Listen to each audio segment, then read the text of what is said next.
नमस्ते बच्चों। हमने 11 तारीख शनिवार को एक नया चैप्टर शुरू किया था 11वां, जिसका मैंने आपको नाम बताया था उद्यमिता, परिचय, प्रकृति, महत्व एवं बाधाएं। और इस चैप्टर के अनुसार ही अपना प्रकरण यही वापस आज भी चलेगा, उद्यमिता का अर्थ एवं परिभाषाएं, क्योंकि इसकी परिभाषाएं बहुत सारी दी हुई है। तो एग्ज़ाम में कोई सी भी परिभाषा हमें किसी विद्वान का नाम देकर पूछी जा सकती है, इसलिए हमें सभी का अध्ययन करना आवश्यक है। तो हमने जो परिभाषाओं का अध्ययन किया उसको विभिन्न भागों में बांटा हुआ था।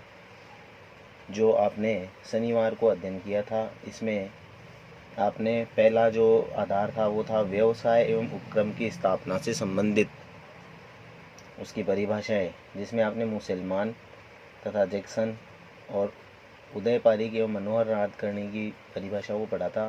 फिर सेकंड आपने पढ़ा था कार्य एवं क्रियाओं से संबंधित परिभाषाएं, जिसमें जोसेफ ए शुम्पेटर और पीटर किलबाई की परिभाषाओं का आपने अध्ययन किया था।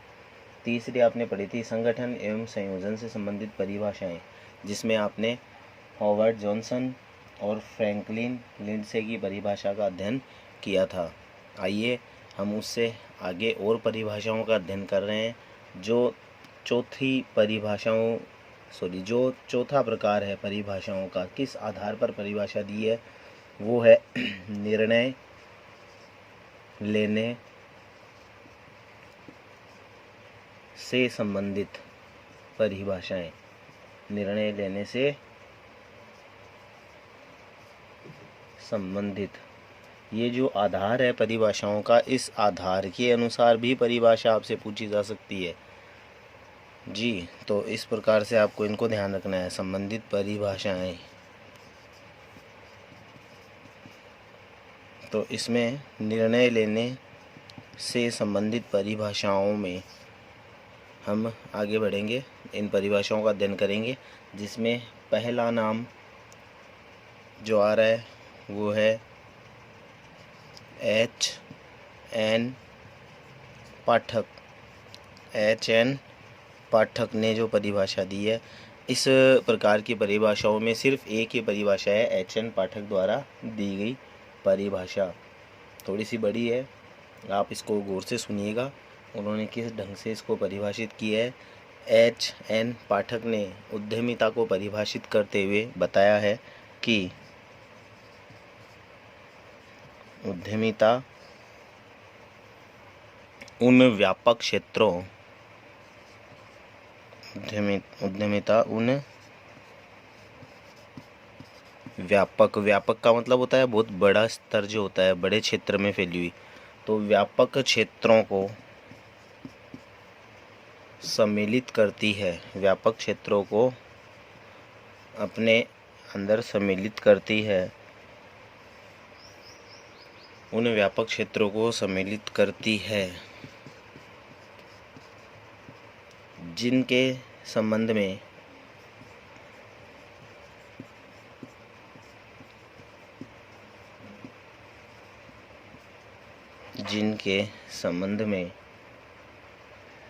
अनेक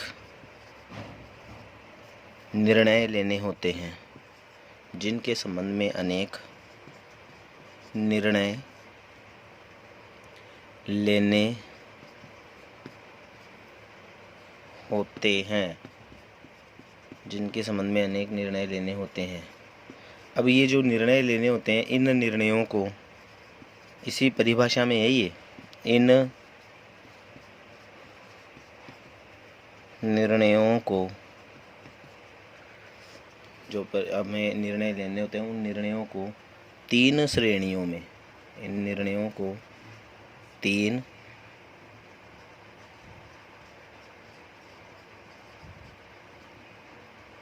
श्रेणियों में विभक्त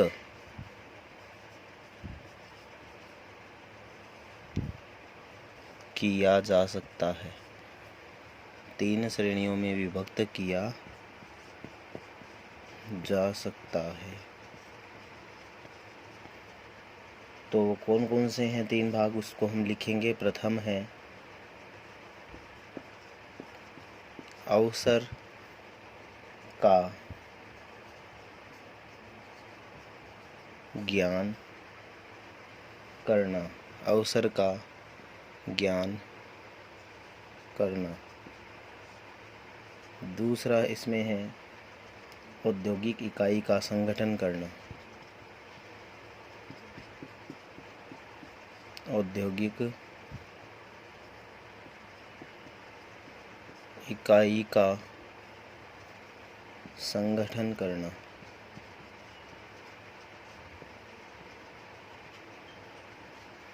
और तीसरा इसमें जो है वह है औद्योगिक इकाई को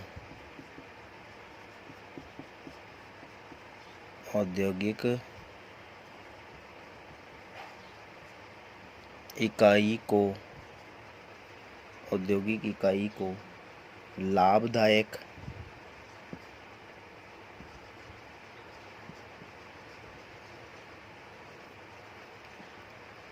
गतिशील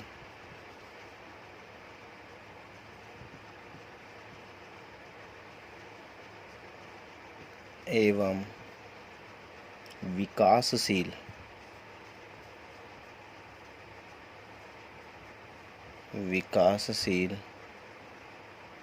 संस्था के रूप में संचालित करना। इस प्रकार इसको हम 3 भागों में बांट सकते हैं। एक बार इस परिभाषा का अवलोकन हम फिर से कर लेते हैं, ध्यान से सुनिएगा। HN पाठक के शब्दों में ये परिभाषा है निर्णय लेने से संबंधित परिभाषा में शामिल होगी। इसमें लिखा है इन्होंने, उद्यमिता उन व्यापक क्षेत्रों को सम्मिलित करती है। उन व्यापक क्षेत्रों को सम्मिलित करती है जिनके संबंध में अनेक निर्णय लेने होते हैं। इन निर्णयों को 3 श्रेणियों में विभक्त किया जा सकता है। देखिए, इस परिभाषा को आप टुकड़ों में याद कीजिएगा। पहली बात यहाँ पे है, उद्यमिता उन व्यापक क्षेत्रों को सम्मिलित करती है जिसके संबंध में अनेक निर्णय लेने होते हैं। एक बात तो ये नोट कर लो आप कि उद्यमिता उन व्यापक क्षेत्रों को सम्मिलित करती है जिसके संबंध में अनेक निर्णय लेने होते हैं। यहाँ तक याद होने के बाद हम आगे बढ़ेंगे। उन निर्णयों को 3 श्रेणियों में विभक्त किया जा सकता है। इसका दूसरा पार्ट हो सकता है, उन निर्णयों को 3 श्रेणियों में विभक्त किया जा सकता है। पहला है अवसर का ज्ञान करना। अवसर का ज्ञान करना, उस अवसर का लाभ उठाना है हमें, इसलिए उसका नॉलेज होना चाहिए, तो अवसर का ज्ञान करना। दूसरा है औद्योगिक इकाई का संगठन करना। औद्योगिक इकाई का निर्माण करना, यानी कि जितने भी संसाधन आवश्यक है उन सबको जुटाना, उसका संगठन करना। तीसरा, औद्योगिक इकाई को लाभदायक, गतिशील एवं विकासशील संस्था के रूप में संचालित करना। तो ये परिभाषा हमने पढ़ी अपने ये जो निर्णय लेने के संबंध में जो परिभाषा है उसके अंतर्गत HN पाठक की परिभाषा थी। इसके बाद में एक आधार और है 5वां, जिसके आधार पर हम परिभाषा का अवलोकन और करेंगे। और वो 5वां जो बिंदु है वो अंतिम है परिभाषाओं में, जो इस प्रकार है, ध्यान दीजिएगा। 5वां अपना जो बिंदु है जिसके आधार पर हम इन परिभाषाओं का अध्ययन करेंगे, और वो है अपना नवाचार।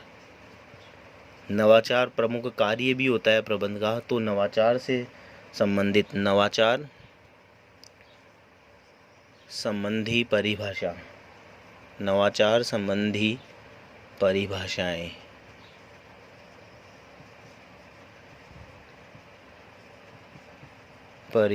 नवाचार संबंधी परिभाषाएं, ये 5वां अंतिम है, नवाचार संबंधी परिभाषाएं। इन परिभाषाओं में जो प्रमुख परिभाषा है, जो प्रथम है वो है रॉबिन्स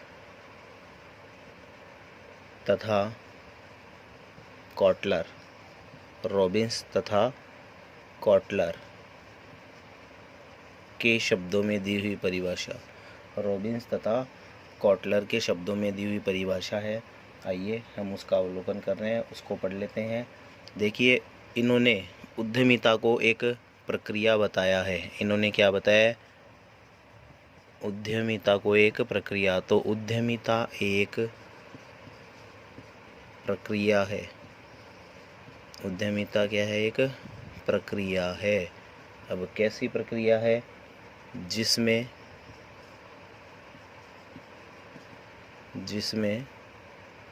कोई व्यक्ति,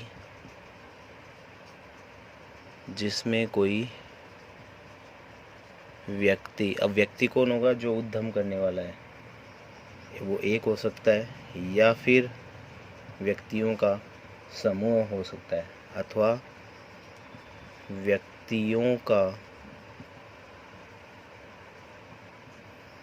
समूह है। उद्यमिता एक प्रक्रिया है जिसमें कोई व्यक्ति या व्यक्तियों का समूह है अपने नियंत्रण यानी कि उन क्रियाओं पर उनका नियंत्रण रहे के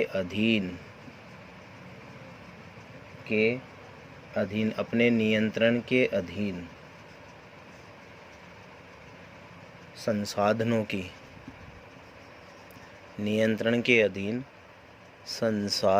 की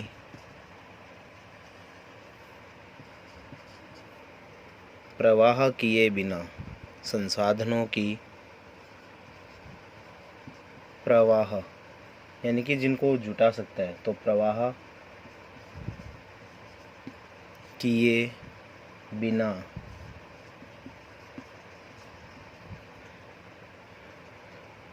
उपयोगिता का सृजन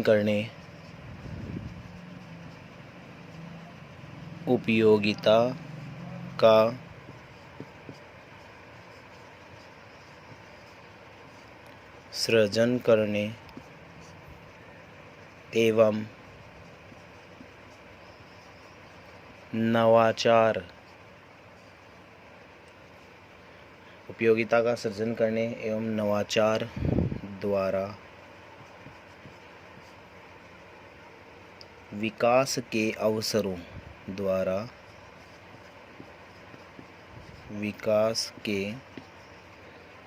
अवसरों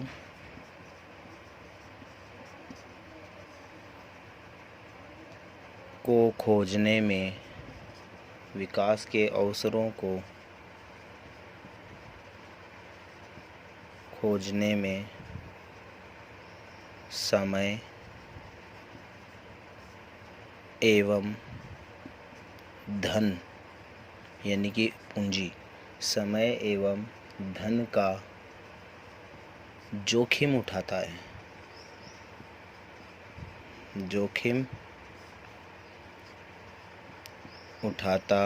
है। ये परिभाषा दी है रॉबिन्स एवं कॉटलर ने उद्यमिता के संदर्भ में। बहुत शानदार परिभाषा है।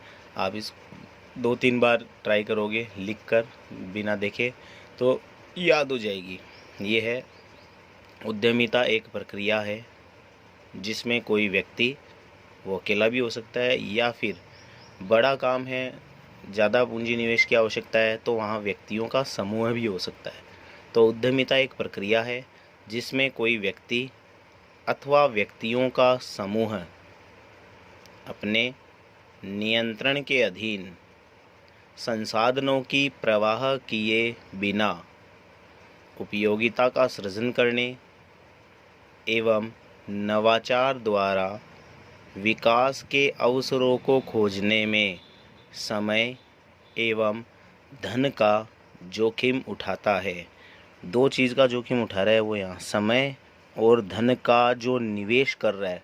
अब उससे उसको, अगर उसकी प्रक्रिया है वो ठीक ढंग से होगी तो उसको लाभ मिलेगा, अन्यथा उसको हानि हो सकती है। तो समय व धन का जोखिम उठाता है, ये उद्यमिता कहलाती है। उद्यमिता वह प्रक्रिया है जिसमें कोई व्यक्ति या व्यक्तियों का समूह अपने नियंत्रण के अधीन संसाधनों की प्रवाह किए बिना उपयोगिता का सृजन करने एवं नवाचार द्वारा विकास के अवसरों को खोजने में समय एवं धन का जोखिम उठाता है। इसी जो ये प्रकार है नवाचार से संबंधित परिभाषा, इसमें एक परिभाषा और हम पढ़ेंगे जो परिभाषा अंतिम होगी अपनी, और वो परिभाषा है 2 नंबर की, इसमें सेकंड नंबर है दूसरी परिभाषा जो कि दी है प्रोफेसर राव प्रोफेसर राव एवं मेहता, प्रोफेसर राव एवं मेहता के शब्दों में दी हुई परिभाषा। बहुत सिंपल सी इन्होंने परिभाषा दी है, नवाचार से संबंधित परिभाषा, और छोटी भी है। इन्होंने बताया है उद्यमिता के संदर्भ में, इन्होंने बताया कि उद्यमिता को वातावरण, जो अपने आसपास का माहौल होता है, उद्यमिता को वातावरण के सृजनात्मक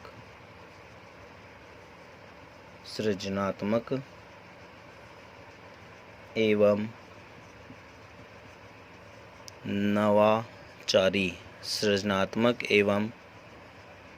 नवाचारी प्रत्युत्तर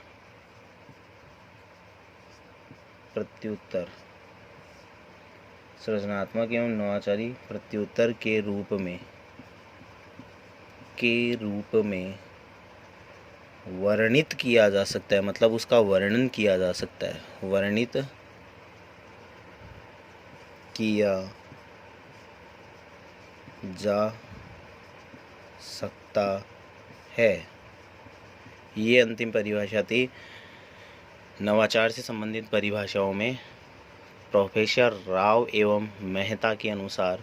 बहुत छोटी सी परिभाषा है, आप अच्छे से इसको याद कर सकते हैं। उद्यमिता को वातावरण के सृजनात्मक एवं नवाचारी प्रत्युत्तर के रूप में वर्णित किया जा सकता है। इस आधार पर हम निष्कर्ष रूप में कह सकते हैं कि उद्यमिता को आप देखो अपने स्तर पे भी परिभाषित कर सकते हो। हम कह सकते हैं कि उद्यमिता वह प्रक्रिया है जिसमें उद्यमी कौन होता है? वह व्यक्ति उद्यमी होता है जो उद्यमिता की प्रक्रिया में शामिल होता है, संलग्न होता है। जो इस प्रक्रिया को अपनाता है वो उद्यमी होता है। तो यहाँ हम कह सकते हैं उद्यमिता वह प्रक्रिया है जिसमें उद्यमी अवसरों की खोज करके सृजनात्मक नवाचार करता है, सामाजिक नव प्रवर्तन करके एवं व्यवसाय को गतिशील बनाए रखने हेतु जोखिम उठाता है एवं नवीन व्यावसायिक संगठनों की स्थापना करके, इसमें उद्यमी नवीन व्यावसायिक संगठनों की स्थापना करके उनका संचालन करता है एवं नवीन उत्पादों और सेवाओं को प्रस्तुत करने का साहस करता है। इस प्रकार हमने इसकी विभिन्न परिभाषाओं का अध्ययन किया है। विभिन्न परिभाषाओं को अध्ययन की दृष्टि से 5 भागों में बांटा गया, जो कि हमने अध्ययन किया। प्रथम हमने पढ़ा था व्यवसाय और उपक्रम की स्थापना से संबंधित परिभाषाएं। दूसरी हमने पढ़ी थी कार्य एवं क्रियाओं से संबंधित परिभाषाएं। तीसरी हमने इसमें पढ़ी थी कि संगठन व संयोजन से संबंधित परिभाषाएं।